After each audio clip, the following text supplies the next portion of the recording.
Hello, this video is for Unit 2 Functional Anatomy, and more than anything it is a little bit of content which you ideally will include in your question 12 musculoskeletal movement analysis. Learning AMF is about drawing together all that you know about the skeletal system and the muscular system and how those interrelate and interwork and work together to enable you to do the sporting skills and movements you do.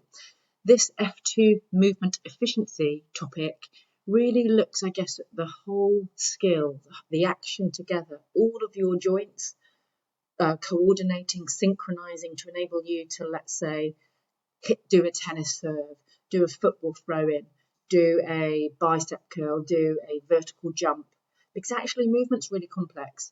And they aren't just about any one muscle group working at a time, it's about all of them working together in a particular order to make ideally the movement as efficient as possible. So as I said, you're most likely to be using this information within question 12. So question 12 is about analysing 3 joints, in this example, the elbow, the shoulder, the ankle, so that's 23. After you've done your big 3 joint analysis paragraphs, I want you to write a 4th paragraph relating to much of this information or some of this information, movement efficiency of, in this case, this athlete going from preparation to a vertical jump to execute a block in volleyball. How efficient is their movement? What's their body doing to make that action efficient? What we know already is Sexy Just a Beaver plays music at concerts everywhere. So we've done the skeletal analysis in question 11. We use the same analysis in question 12. Question 12 adds on the muscle actions information and the type of muscle contraction information. Your 4th, final, smaller paragraph is going to be on movement efficiency. So everywhere is for efficiency of the whole movement. And there are 6 things that really could talk about, and I'm going to coach you to definitely try to write about 2 of them because I think they're a little bit easier to manage. I'll show you them all, but I'll get you to focus hopefully on 2. This is just an overview really of what it will look like. So as I've just said, your 3 joint analyses on the skeletal and muscular information, and then your 4th additional short, small paragraph on movement efficiency using the information we're going to go into now. This, I guess, I'm going to suggest that the 2 that I'm going to coach you is cake, because I really want you all to just learn those 2 as a minimum. And then anything further may not be absolutely required, but anything further would definitely be icing on the cake. So before we get into those 6 movement efficiency bits of content, just to clarify, because it is kind of listed on the spec, you just need to appreciate that there are sort of different body areas or body sections that you might need to analyse. And these all interrelate and interconnect and work together to enable you to generate power in your football kick, or, as I said earlier, do a football throw. And it's not just your arms, is it? It's your trunk, it's your lower body that helps you do that as well. So just for your information, the upper body is kind of, I guess, your chest, arms, head. Trunk is your torso, your central body, abdomen here, your back, and obviously your front. And then the lower body is hips down. Okay, let's get on to movement efficiency. So the 2 at the top here, muscle balance. I often call it muscle imbalance for a reason, as a prompt. And mechanical efficiency are the 2 I'm going to coach you to do. And the other 4 could be useful, but maybe are less easy to interrelate to all questions. So mechanical efficiency, number 1. This is a definite learn it one, and I want you to learn these phrases. Okay, so I've kind of given you the content of how to express it. What we want to look at is, how is this action? So this athlete is a sprinter. How does he move mechanically efficiently? So if we wanted a machine that was the most efficient, we would just have his arms and legs moving forwards and backwards like a robot. Because let's say he had rotational movement of his arms, so he brought his arms across his front, around his middle. That is inefficient mechanical movement. He wants to propel himself forwards and backwards to sort of get him to sprint down the track as fast as possible. Any rotational movement is making him rotate, and that does not help propel him forwards. So to be mechanically efficient, he needs really good technique, and this would apply to any sports skill as well. The definition of mechanical efficiency is executing skills, in this case a sprinter running, with maximum efficiency and minimum effort or energy expenditure. He doesn't want to waste any energy rotating. He wants all his energy and effort going to push his legs back and push himself forward down the track. Okay, so whatever skill it's about, what we want is for people to have great technique. So he's got quite good technique, looking at here, nice relaxed, right angled arms, shoulders are relaxed, arms are obviously driving forwards and backwards.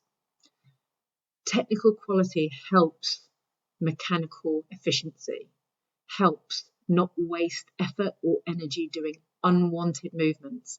If we waste energy on unwanted movements, we're probably going to get tired quicker, which obviously doesn't help us. Also, the sprinter will have a strong core to stabilize his trunk, to prevent it rotating.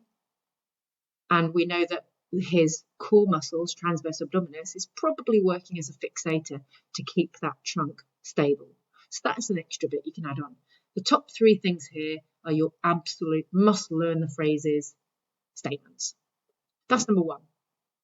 Number two is this one, muscle balance. And as I've said, I often call this muscle imbalance for a reason. Hopefully by now you understand that muscles typically work in pairs or groups of pairs. So for this athlete in the preparatory position, his knee is flexed and he's going to strike the ball, or she's going to strike the ball by extension at the knee, straightening the leg. The quadriceps are the agonist muscle, the hamstrings are the antagonist muscle in this action. Now, if he is striking at goal, which it looks like he is, he wants to generate a massive force, a big force, so that he extends his leg quickly, puts a lot of force through the ball, and the ball goes off at power and scores. So if his quadriceps contract really powerfully from this bent, flexed position, if his hamstrings are too tight, inflexible, or weak, he is highly likely to pull his hamstrings. This is a really common issue for sprinters, actually, because they have such big, strong quadricep muscles to sprint down the track and do very powerful extensions. If their hamstrings are weaker or shorter or tighter, then they often get or are vulnerable to hamstring tears. So what we want is for all athletes to train their muscle pairs equally in terms of strength and flexibility. So let's look at the phrases. Muscle pairs at a joint need to be balanced. We want muscle balance. Powerful agonist contraction, so in this case, the quadriceps, big contractions by the agonist can cause antagonist muscle injury, in this example, the hamstring. We can prevent this by training both muscles in the pair in terms of strength and flexibility. So we want equal training in terms of both of those muscles in that pair to prevent muscle imbalance. So if my quads are much, much, much stronger than my hamstrings, I've got muscle imbalance and my hamstrings are vulnerable. So that's number two. Number one is mechanical efficiency, maximum efficiency, minimum effort, technical quality, no unwanted movements, don't waste energy and get tired.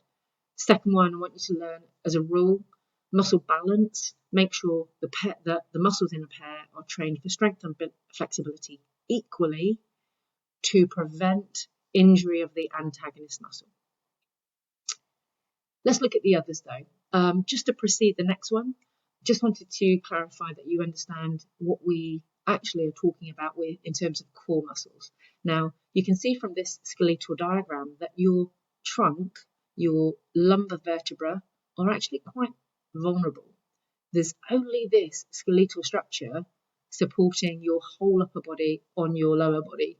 And if you think about all the sporting movements that we do and all the twisting and turning and all the forces that go through that, it's quite a vulnerable place in the body. And of course, we've got our spinal cord going up through our vertebral column anyway, which we need to protect.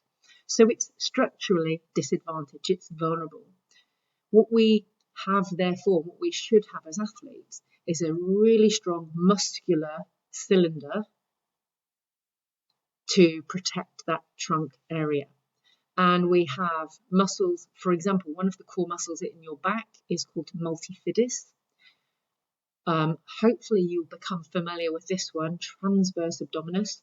So this is not your sort of stomach muscles, if you like. That's rectus abdominis. They are the superficial muscle groups. Your six pack is rectus abdominis. This sort of sheet of core muscles, which goes across your abdomen in the same way beneath your rectus abdominis muscles. You can just see it over here. Rectus abdominis is superficial, near the surface. Transverse abdominis goes all the way across, but underneath that layer. That's a core muscle, and this is a really good one to name when you're talking about core muscles. Your pelvic floor muscles underneath and your diaphragm at the top create this muscular protective cylinder to try and protect our trunk, our vulnerable trunk. Other muscles that are more superficial that help core also could be obliques. So you've got internal and external obliques on each side. And of course your stomach muscles, your rectus abdominis muscles. So one of the things you could add as icing is one of these other factors that contribute to movement efficiency. And this one is static and dynamic balance. So I'm sure you've all heard of balance. And a lot of the time in our sports, we can be still, but we can also be moving when we need to maintain balance. So in football or in hockey, when you're dribbling with the ball, you need to not only have the skill to control the ball, but you've got to control your body whilst it's spinning and turning, or basketball similarly so. You've got to change direction and not be overbalanced. Shot put, I guess, is a little bit more static, a little bit more stationary, and throughout that action, we need to be controlled whilst we're either standing or sliding across the circle before we throw. And we need to have muscles which ensure that we remain balanced. And again, this is a lot to do with that abdominal trunk core cylinder. So some joints like the vertebral column in the trunk are structured to remain stable throughout the execution of the skill. We want, in the shot put example, the power to come through our legs. You can see this athlete doesn't do very much at all in terms of their trunk and upper body position until later. During this first phase of the movement, in the sort of preparatory phase, the legs are bending and extending and generating the force, pushing off the ground. And it's really only here that the athlete rotates. Their trunk has to remain stable, balanced throughout the action until they do the actual putt, until they do the throw. So during most of this action, that cylinder, let me just go back a slide, all these muscles here, plus erector spinae or spinae, which is a muscle that goes all the way up your vertebral column, up your back, all those muscles are probably contracting isometrically to stabilize the trunk.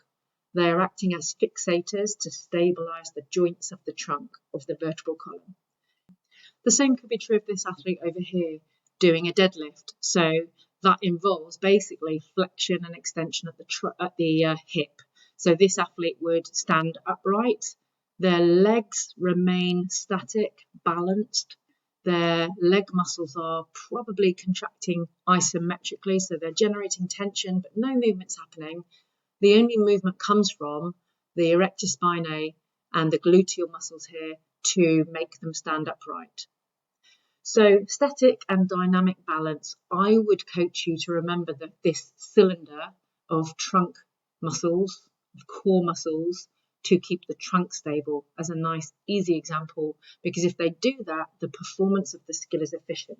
If this athlete, the shot putter, going back to that example, if this shot putter had a weak core, they would be wobbling and bending. They would lose a lot of the force they generated during that movement. It would be lost before it got applied to the shot. So their shot would be a weaker throw effectively. So having a strong, balanced core really helps maintain static and dynamic balance. Kinetic chain, I've put two together. So kinetic chain is one, and transfer of force across body segments is another. I think these naturally sit together to some degree. So let's look at the action of a tennis serve as an example. We've got the sort of preparatory position. So they've done the ball toss. They are in this sort of coiled, sprung position, ready to execute the serve, to do the throw action with the racket to make contact with the ball. So in this preparatory position, there's dorsiflexion, there's flexion at the knee, there's flexion at the hip, there's a little bit of trunk flexion, there's a little bit of shoulder extension, there's elbow flexion, there's probably wrist extension, all coiled up with all that potential energy ready to explode. Now, what happens with this athlete, because often a serve, you can see just on this left-hand diagram, they take off. It's a jump as well as an explosive throw action.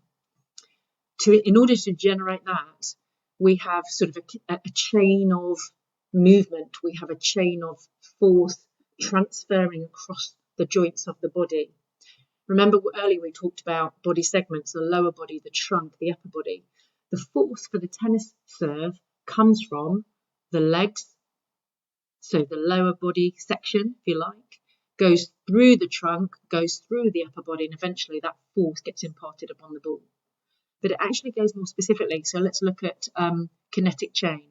The force, the total force applied to this ball is the sum of the force from plantar flexion at the ankle. So when this athlete starts to do the jump phase, they plantar flex their ankles, they extend their knees, they extend their hips, all of which adds a little bit of force on. All the muscles that are involved in those joints add a little bit of force on. Goes through the trunk, goes through the shoulder, through the elbow, through the wrist, and eventually the sum of all that force gets applied to the ball. So force, in this example, comes from pushing off the ground by your ankle joint, your knee joint, your hip joint, getting in this coiled position, transferring that force through the series of joints before applying it to the ball. So that really explains two. Kinetic chain is using a series of joint actions to execute a skill. So many joints are used in the service, a series of joints in order. Transfer of force is transferring force from one place in the body to another, from the legs to the trunk to the upper body. The final one I want to show you is this. So transfer of load. I find this one a little bit kind of fluffy, less clear in some ways. But let me try and give you at least one, if not two, examples of how it might be used. So transfer means moving your load, your weight. In netball, basketball, when you take off, especially at speed, it's quite hard to just stop when you land. So what you might typically do is have a 1-2 landing. One foot goes down, then you use your second step as a braking step to stop you. The same is true in gymnastics. If you think about a vault, the athletes sprint up, generate as much velocity as they can. They do all their flips going over the vault, and then they land, and sometimes they're over rotating. And what they do is they land and they take 1 foot forward. They transfer their force from that initial land to that front foot to brake them, and also so that they don't break themselves and they injure themselves. So if you just put all the force through one limb or through your landing foot, the risk is that you might do damage to that. So transferring force from one foot to another to help you spread and reduce that force, reduce that velocity, is a really effective way of protecting yourself. Not to mention it's really useful skill in terms of stopping you to change direction. Okay, so transfer of load. One example is transferring load from one body part to another, particularly to reduce the impact and to prevent injury, like landing. Another example could be transferring body weight or load to generate more force. So when we do a shoulder pass in netball or basketball, we often start with our load, our weight on the back foot, and we use the momentum of shifting and transferring that load to the front foot to help us generate more force. In tennis, we do the same. We might start on the back foot, we then transfer the load to the front foot. So I've kind of tried to present that in two, hopefully logical ways. Transferring load to protect us and prevent injury from one body part to another, from one foot to another, and transferring load to gain force to help us to generate more force. So there they are, the 6 efficiency factors. And I would suggest that you link these to the whole movement that's in question 12. The red ones are the ones I'm going to coach you and ask you to learn as a rule, but the others could be applicable. Where do they fit in? So they fit in E. So Sexy Justin Bieber plays music at concerts everywhere. That's our, the up to C is our musculoskeletal analysis. They're our first 3 big paragraphs. And the E is everywhere. There'll be a 4th small paragraph where you discuss, how is this movement efficient? And ideally link those to it. There's our planning table, and these are the ones that I recommend you include on the right. There's just a blank planning table to show, so the 3 joints, the cake, the icing, and of course the efficiency is just applied to the whole movement rather than a specific joint. And the last thing I want to show you is the typical question 12 mark scheme. So additional factors responsible for movement. So this actually, if you look at these, this stuff is icing. This is the stuff that I'm coaching you to put in there beyond our fact table. This is our cake table, and this is our icing stuff to really push you up to level 3 grades. And these highlighted ones down here are ones that could be used as movement efficiency. So stability and mobility of joints, transfer of movement across body segments through kinetic chain. So actually I forgot this was on the end. This is an example of a 4th paragraph, which is the movement efficiency paragraph. Now remember, I'm coaching you to learn as a rule, mechanical efficiency and muscle balance. So almost learn this, learn these 2 sort of segments of work so that you can relay that in, but apply it to the question that you face. These are transferable. I've obviously applied my answer to the volleyball block question. So to avoid injury of the antagonistic muscle during explosive jump contractions, there must be muscle balance, particularly of the powerful quadriceps agonists and vulnerable antagonist hamstrings. They should be trained equally for strength and flexibility. Basically, you don't want to pull your hamstrings because your quadriceps are so much more powerful when you do a jump action. Mechanical efficiency is executing the block action during using the minimum effort and energy. Any additional unwanted movements due to poor technical execution. So if this person's got bad technique and their arms are flying around everywhere to the side, that's just expending wasted energy and can lead to earlier fatigue. So please, please, please consider it a rule to learn these 2 movement efficiency examples. But I've also added a couple of others just to show you perhaps how it might be integrated. So you can pause the video and have a read of the bottom ones too.